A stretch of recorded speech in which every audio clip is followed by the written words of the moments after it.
사로잡은 인물은 단연 젠슨왕이었던 것 같아요. 그거는 부정할 수가 없는 게 저는 굉장히 많은 뉴스 클립들을 보거든요. 쉴 새 없이 보는데 조회수가 압도적이에요. 그래서 저는 이 사람을 어떻게 볼 것인가 젠슨왕. 아니 뭐 돈 엄청 많이 벌고 AI 생태계의 갑 중에 갑인 거는 뭐 인정. 그거 확실한 거고 그 정도로만 봤던 젠슨왕을 굉장히 여러모로 전 다시 보게 됐거든요. 일단 치킨 회동부터 볼게요. 저 치킨 회동의 뒷얘기를 좀 드리자면 원래 이 젠슨왕이라는 사람이 어느 나라를 가든 만남을 할 때 그 나라의 대중들이 선호하는 어떤 식당에 가서 한대요. 늘 한대요. 의미를 담는 거죠. 이번에도 역시 젠슨왕이 찍은 거예요. 깐부 치킨에서 하자. 치킨집도 많죠. 뭐 BHCD 교촌도 있고 많은데 깐부, 동지, 친구, 동무 오징어 게임에 나와서 화제가 된 바로 그 깐부라는 이름을 쓰는 치킨집에서 하자라고 찍었대요. 그리고 누구누구 나와도 찍었다는 거예요. 정의선, 이재용, 이재용, 정의선. 최태원 회장이 빠졌는데 이거 마지막에 교체가 된다는 이야기도 있긴 있는데 뭐 다른 해석으로는 이분이 지금 대한상공회의소 대표잖아요. 최태원 회장이. 그래서 다른 네이펙. 미팅이 있었다. 네. 예. 네이펙에 있었어야 돼서. 그래서 빠졌다는 이야기는 있어요. 아무튼 저 치킨 회동 장면 한 번만 볼게요. 저 음악 오디오가 있어요? 오디오는 없어요? 오디오는 없구나. 진짜 맛있게 먹는다. 저게 화제가 됐던 게 그 이재용 회장도 그렇고 저 젠슨 황도 그렇고 어쩌면 치킨을 저렇게 쭉쭉 잘 빨아먹는지. 젠슨 황은 나중에 손가락까지 빨아먹더라고. 그거 보셨어요? 손가락까지 빨아먹더라고요. 그리고 이재용 회장도 발골 실력이 막 뼈를 그냥 쭉쭉 빨아먹는 거예요. 박연석 의원님, 평소에 치킨 어떻게 드세요? 아니 저도 저렇게 먹어요. 저는 약간 반성했어. 저렇게 먹어야 부자 되는 거구나. 대충 드시는구나. 나 완전 대충 먹어요. 저는 완전 반성했어. 그렇게 드시면 안 돼요. 완전 아니 반성했어. 250조를 가진 부자도 저렇게 먹는데. 그러니까요. 근데 여러모로 네. 그 굉장히 깊은 인상을 남기게 맞는 것 같아요. 네. 그 젠슨 왕이라는 사람은 알았지만 저 사람의 그 캐릭터 이런 거는 우리가 잘 몰랐잖아요. 몰랐어요. 근데 이제 그 캐릭터를 우리가 이번에 볼 수 있었던 거고 굉장히 열정적인 사람이죠. 그 장면 보셨어요? 저렇게 먹고 나서 저기 바깥에 시민들 엄청 모였잖아요. 모이잖아요, 기자들도 들고서. 있고. 저걸 들고 문 밖으로 나가. 감자튀김을 들고 나가서 저 이기인 총장 감자튀김 하나, 서성량님 하나 나눠주는 거예요. 아니 그러니까 저게 이제 실리콘밸리의 그 창업가의 면모. 굉장히 열렬하고 패셔네이트하고 그다음에 개방적인 거예요. 개방적이죠. 열려 있는 거죠. 그러니까 고정관념이나 기존의 관습 이런 걸 인정하지 않는 사람이라는 걸 좀 보여준 거고. 저게 이제 우리 기업 문화나 이런 거하고 좀 다른 거죠. 물론 우리도 이제 이제 뭐 이 벤처 기업이나 이런데 그런 어떤 도전적인 그런 문화를 가지고 있는 기업가들도 있습니다만 우리 이제 기업 이미지 하면 떠오르는 이미지가 있잖아요. 그렇지. 과거에 뭐 이건희, 정주영 막 그렇지. 이런 이미지지 않습니까? 근데 그런 이미지에서 이제 저런 사람을 딱 보니까 지금 세계에서 가장 주목받는 기업가고 저 회사의 GDP가 7,100조입니다. 7,100조면 세계 국가 GDP 순위로 3위가 독일이에요. 독일이 5천 몇백 조밖에 안 돼요. 독일 1년 GDP보다 저 회사의 시총이 많아요. 그러니까 어마어마한 회사인 거예요. 우리나라 전체 시총하고 저 기업 시총이 맞먹는 거 아니에요? 더 많나? 우리보다 훨씬 많죠. 훨씬 많죠. 우리 전체 엔비디아가. 시총보다. 그런 이제 기업인이 와서 무슨 뭐 호텔에서 따로 이렇게 만찬을 하면서 비즈니스 미팅을 한 것도 아니고 삼성동에 막 다 볼 수 있는 데서 저런 미팅을 가졌다는 것 자체가 뉴노말이다. 뉴노말이죠. 이제 기업이 그러니까 자본이 이제 이 국민들에게 혹은 시민들에게 다가가는 모습이 과거처럼 저임금 장시간 노동 이런 게 아니고 문화적이고 더 나아가서 담론적 지배를 해요. 그런데 선두에 있는 사람이 저런 어떤 이 젠슨 왕이라든지 일론 머스크라든지 무슨 피터 틸 같은 그런 이 팔렌티어 이 CEO 이런 사람들이거든요. 그 담론적이까지 합니다. 저는 이번에 우리가 어쨌든 GPU 26만 개 확보한 거 엄청난 성과거든요. 근데 이제 그와 관련돼서 앞으로 AI 세상이 어떻게 펼쳐질지에 대해서 사실 두려운 마음도 있어요. 이게 저는 왜 이번에 26만 개를 대한민국에 던졌을까? 젠슨 왕이. 저는 AI 세상의 테스트베드로 삼고 싶은 거 아닌가 대한민국을. 그 이야기 잠깐만. 이런 생각이 들었어요. 그거 따로 조금만 더 논의했으면 좋겠는데 일단 젠슨 왕이 뿌린 저 문화. 인상평은 되게 이제 저는 그 남자의 패션의 완성은 시계라고 생각합니다. 근데 물론 이제 그때 입고 나왔던 옷차림이 시계를 차고 나올 옷차림은 아니었지만 정말 초갑부가 어떤 시계를 차고 나올지 좀 궁금했을 텐데 그냥 뭐 맨손에 왔고 저기 뭐 반팔 티셔츠 입고 왔으니까 뭐 저는 당연히 그랬을 거라고 보고 특히 저는 정의선 회장의 그 옷차림 동네 지나가는 그냥 허름한 아저씨 옷차림이에요. 네. 그냥 뭐 패딩 하나, 반팔 패딩, 족구 패딩 하나. 근데 알고 보니까 저 패딩이요. 비싼 500만 거예요? 원짜리래. 500만 원짜리래요. 정말이에요? 나 이태리 브랜드 브루넬로 쿠치넬리라고. 나 동네 뒷골목에서 다니는 슬리퍼 신고 다니는 그런 아저씨. 500만 원이래. 우리 눈으로는 잘 가려지지 않죠. 아, 그렇군요. 죄송합니다. 이재용 회장은 그 삼성물산 자사 브랜드 뭐 갤럭시인가 거기 거 입었고 네. 저 정의선 회장 패딩은 500만 원짜리고 좀 그렇긴 하다요. 그리고 이제 배가 나온 우리 정의선 회장의 사진이 그 사실 의도하지 않게 드러났잖아요. 네, 이재용 배가. 회장이 누구 어린아이한테 이렇게 사인을 해주는데 네. 사인해준 종이를 찍다 보니까 옆에 있는 배가 보인 거예요. 아 진짜? 네, 그래서 볼록 나온 모습이 보여서 그 이재용 회장은 10년 만에 치맥 먹는다고 했고 그 여기 정의선 회장은 자주 먹는다고 그래서 역시 자주 술을 먹으면 배가 나온다. 그걸 보여주는 교훈이네요. 네, 교훈입니다. 그 이 젠슨 황이 이제 감자튀김 나눠주고 있는 소타람을 보여주자 정의선 이재용 회장도 조금 다른 면모를 보여준 것 같거든요. 그것도 화제가 됐어요. 저 치킨 회동 후에 세 사람이 자리를 옮겨서 대중 앞에 선 무대가 있었습니다. 거기에서 화제가 된 장면 한번 볼게요. 예. 제가 좀 생긴 거는 들어 보여도 두 분 다 저희 형님이시고요.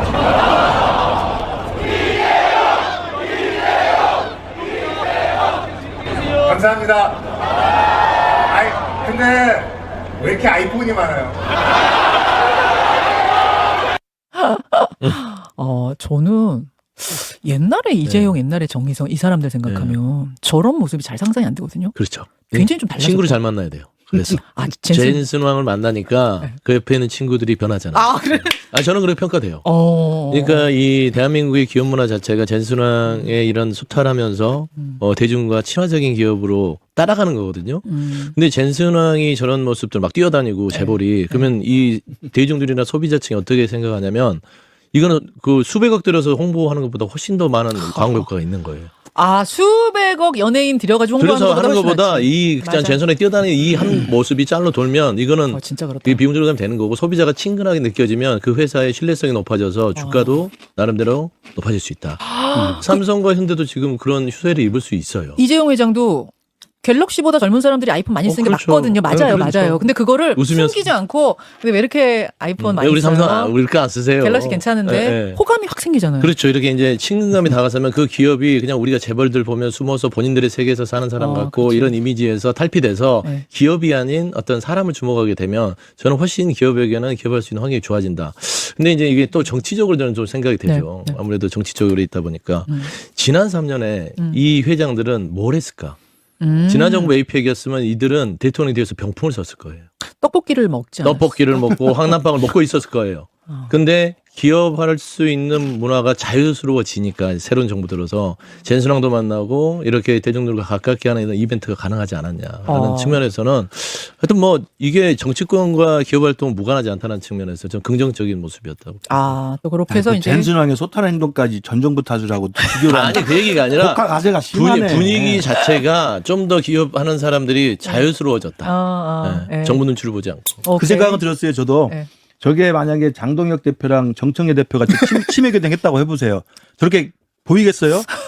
그만큼 우리 정치 정말 정치권 반성하긴 해야 돼요. 저 삼성동 치킨집 유리창 깨질지도 모르고. 그렇죠. 그러니까 아무 관심도 없고 또 사람들이 혀를 끌끌 찼을 텐데 역시 그거는 기업이 지금 대한민국이나 세계를 다 이끌어가는 새로운 저는 저는 선두자라고 생각해요. 이재용 회장이 무대 서니까 이재용 이게 되게 충격적이었거든요. 그러니까 지금 대기업 총수잖아요. 재벌 총수. 재벌에 대해서 우리가 가지고 있었던 그 안 좋은 선입견. 사실은 굉장히 오랫동안 우린 재벌 문화 타파해야 되고 거기 그거 안 된다. 너무 부정적으로 많이 봤었는데 이게 언제 이렇게 이재용을 외치는 걸로 바뀌었지? 이건 뭐지? 삼성 그 건물 그 본사가 그 근처에요. 직원들이 외치는 느낌은 아니었어요. 직원들이 나와가지고. 그 느낌은 아니었어요. 직원들도 있었을 것이다. 아니 뭐 그 자체를 여론으로 볼 수는 없는데요. 과거에 없던 현상인 건 현상은 맞죠. 맞아요. 그런 맞아요. 현상이 일어나고 있는 건 맞고 그런 현상에 맞춰서 기업들의 커뮤니케이션도 달라지는 거 맞아요. 그렇죠. 저는 삼성이나 현대의 커뮤니케이션 팀도 저 미팅을 주목했을 거라고 봅니다. 그치. 그래서 회장들의 의상부터 아까 이제 김근식 그 우리 교수께서는 지나가는 동네 아저씨가 입었던 옷을 했는데 의상부터 시작해가지고 다 신경을 썼을 거라고 보고 이제 젠슨 왕과의 저런 미팅이 가져올 어떤 사업적 효과 이에 대해서 여러 가지 이제 계산들이 있을 거라고 보고요. 다만 이제 어떻게 생각해 보면 좀 무서운 거예요. 결국 자본이 세상을 지배하는 방식이 훨씬 더 치밀해진 겁니다. 훨씬 더 정교해지고 훨씬 더 세련돼진 거고 그건 어떻게 보면 부지불식간에 우리가 모르는 사이에 그거에 익숙해지고 그게 갖고 있는 또 맨 얼굴이 있을 거거든요. 이제 그런 걸 잊을 수도 있다는 점에서 꼭 이렇게 이제 밝은 쪽만, 물론 밝은 거를 어둡다고 왜곡해서 볼 필요는 없어요. 밝은 건 밝은 거고. 그러나 이제 다른 한 면, 그렇죠. 다른 사이드도 좀 봐야 된다. 그럼요. 이런 생각이 들어요. 이계인 총장님 혹시 화면 보면서 덧붙일 말씀 있으세요? 저는 섬뜩하다는 생각이 먼저 들었어요. 창문 쪽에다가 저렇게 테이블을 잡고 기업 CEO들, 오너들이 대중친화적인 모습을 보여주는 것은 의도하지 않은 모습은 아닐 겁니다. 의도한 모습이라고 저는 그건 생각하거든요. 당연하죠. 아마 GPU 26만 장 기부받겠다라는 그 뉴스를 우리나라 GPU 생산업체들이 보면 어떤 심정일까라는 생각도 먼저 들었고요. 어쨌든 젠슨왕은 사업가잖아요. 네. 자선 사업가가 아닙니다. 네. 우리나라를 통해서 벌어들이고 싶은 뭔가 목적이 있을 거예요. 그 목적을 달성하기 위한 대중친화적 어떤 연출된 장면이라고 생각을 해보면 참 섬뜩하다는 생각이 들었고요. 그래서 그 이야기 이제 좀 해보려고요. 조금만 첨가하면 그 생각이 나더라고. 어떤 사람들이 저렇게 창문 있는 집에서 치맥 회동했다가 망한 사람들도 있잖아요. 그 생각도 나더라고 동시에. 누구 얘기하는 거지? 옛날에 그때도 인파 엄청 몰렸어요. 이준석. 그리고 이재용 회장 같은 경우에는 윤석열 대통령 때 부산시장에서 떡볶이 먹방 같이 하고 있으면서 사람들이 이재용 외쳤을 때 이렇게 쉿 하고 하는 그 장면들이 되게 사진으로 많이 떠돌았는데 상당히 권력지향적인 사람이라는 걸 우리가 알 수 있거든요. 사람들은 그걸 아니까 그 축적된 이미지가 있는 것 같아서 아마 이름을 외치는 것 같은데 그런 것 또한 정치와 무관하지 않다고 볼 수 없기 때문에 우리가 잘 구분해서 봐야 된다. 저렇게 그 쉿은 본능적인 두려움이었던 것 같아요. 윤석열 앞에서 이재용 외쳤다가는 감옥 다시 갈까 봐.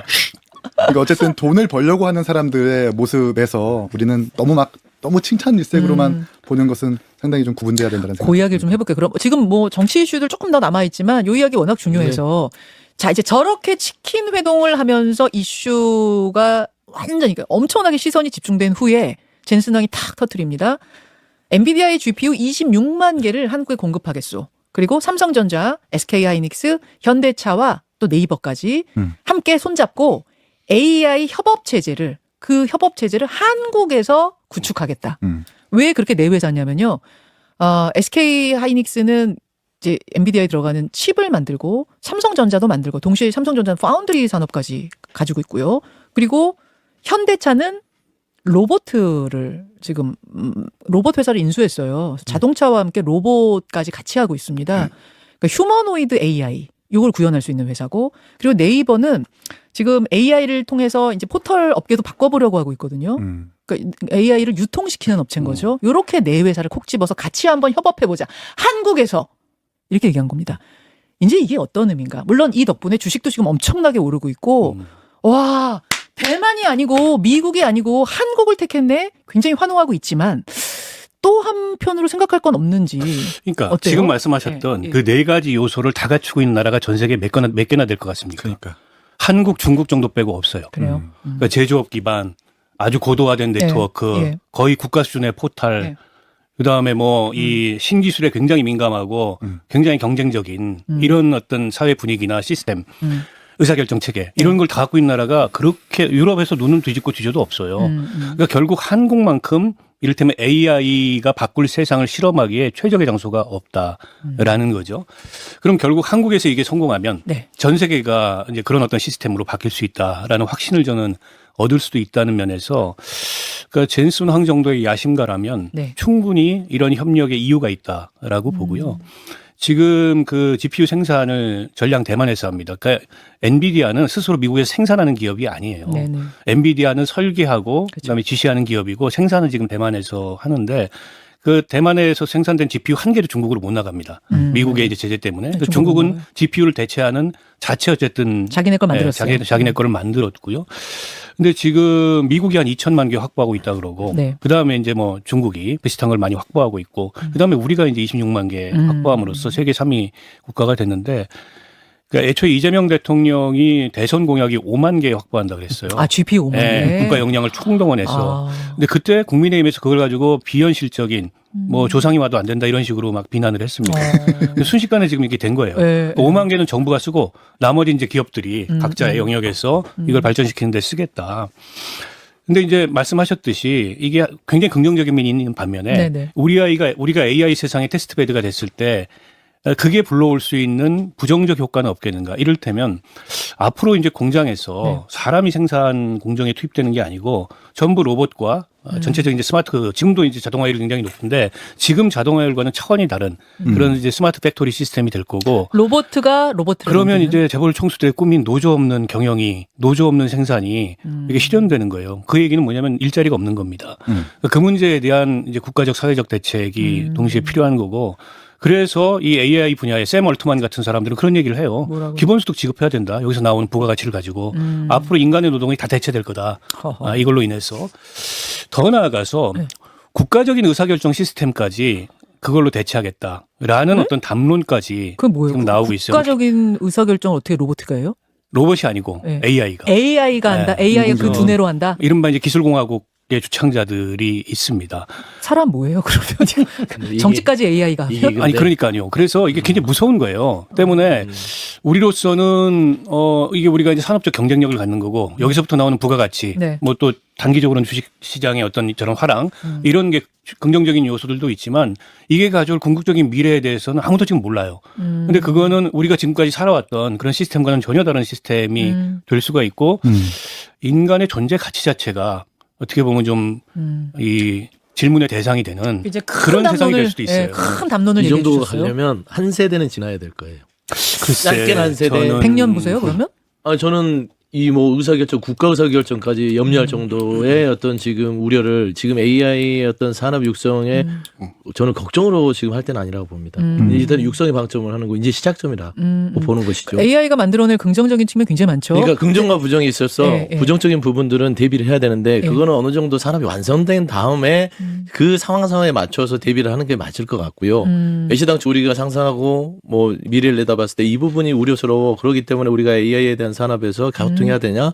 저는 그 부분에서 조금의 반대 의견이 있어요. 그래서 저는 26만 장의 효과를 크게 보는 이유는 뭐 국민의힘에서도 5만 장이 대단한 일이고 조상이 돌아와도 안 된다는데 조상이 한 3분이 오신 거야. 네 분이 오셨어요. 5분이 왔나? 26만 장이에요. 그다음에 한국을 저는 젠슨환이 선택할 수밖에 없는 게 박 셰프님 말처럼 AI 인프라를 가진 나라가 미국하고 한국 외에는 그렇게 없어요. 예를 들면 데이터라든지 반도체 생산을 한다든지 그다음에 현재 있어서 이 AI에 대한 관심 있는 나라가 얼마나 있을까. 근데 저는 현 정부 들어서 AI를 국가 산업의 첫 번째로 뒀고 거기에 100조 원 이상을 투자하겠다고 하니 젠슨환 입장에서는 장사는 사람인데, 네. 여기만 국가의 관심이, 국가적으로 관심이 있네? 그럼 여기에서 한번 내가 판을 깔아볼까? 그래서 저는 이 판을 까는 거에 있어서 우리가 부정적으로 볼 건 없고 좋은 기회다고 생각하고 부정이 있더라도 이 산업을 육성해서 우리가 대한민국이 아시아의 AI 중심이 되는 것은 저는 마다할 이유가 없어요. 김대중 대통령이 IT를 깔아놨기 때문에 저는 이 AI까지도 왔다고 저는 생각이 되고요. GPU 26만 장은요, 네. 각 기업에 몇천 장씩 나눠주는 게 그게 중요한 게 아닙니다. 스케일이 중요합니다. 그러니까 GPU를 10,000장으로 돌리냐 20,000장으로 돌리냐에 따라서 AI 컴퓨팅 능력에 대한 경험칙 인재를 육성하는 데 쓸 수 있는 테스트베드가 되는 거예요. 그러니까 26만 장을 가지고 한 10만 장 정도로 GPU를 투입해서 한번 스케일을 돌리면 이걸 연구하는 인력들이 다른 경험을 할 수 있거든요. 그게 이제 다른 국가 간의 경쟁력이 될 수 있다. 의미가 굉장히 커요. 26만 장. 어차피 AI가 중심이 되는 세상으로 가는 건데 우리가 선발이면 나쁠 거 없다. 그렇죠. 선두주자다 그 말씀이시고 박원석 의원님은 근데 선두주자라서 생기는 리스크도 좀 있지 않느냐. 그걸 이제 염두하면서 테스트베드로서 아니, 그 그러니까 말씀이신 이게 거고. 그 어쨌든 기술과 산업만 나갈 게 아니고 네. 그에 따라서 사회 체제가 변하는데 네, 그에 대한 대비도 있어야 된다는 오케이 거예요. 이해했어요. 그렇죠. 이해했어요. 네, 덧붙이 말씀 저는 주세요. 뭐 이게 뭐 우리가 여당이 아니고 정부를 책임지고 있지 않기 때문에 두 분 싸우는 건 뭐 이해가 갑니다. 싸우는 의견이 아니요, 토론이에요, 토론. 서로 의견을 갖는 건 이해가 가는데 민주당처럼 단순하게 생각하면 안 된다는 얘기 하는 거예요. 지금. 우리 이제 보수 입장에서는 우리가 지금 그래도 대한민국이 세계 선진국의 대열에 들어서 예. 편안하게 먹고 사는 근본이 됐던 게 박정희 시대 때 했던 중화학공업하고 반도체 아닙니까? 예. 자동차하고.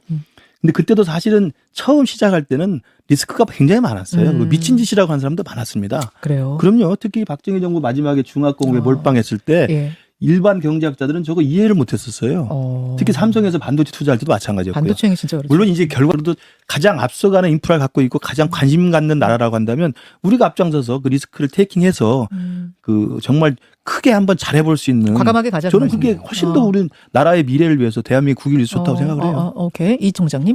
이준석 대표가 대선 국면에서 했었던 이야기, 그러니까 GPU 공급 그리고 확보에 대한 이런 과시성 성과에 치중하지 말고 사람에 투자하는 것이 중요하다라는 것이 전 되게 중요하다고 봐요. 결국 돈으로 해결할 수 있는 거잖아요. GPU 수입 확보라고 하는 것은. 그러나 AI 기술을 고도화하는 것은 결국 사람입니다. 우리나라에서 그만큼 사람에 대한 투자가 이루어지고 있는지 다시 한번 점검해보는 정부가 돌아봤으면 좋겠다는 생각이 드네요. 오케이, 좋습니다. AI 그러니까 진짜 젠슨왕이 인물은 인물이네. 엄청난 화두를 던지고 갔어요. 젠슨왕의 맥주가 그냥 우리 인간과 로봇의 미래까지 생각하게 만들었다. 좋습니다. 예, AI 뭐 이야기까지 해서 에이펙 좀 정리해봤고요.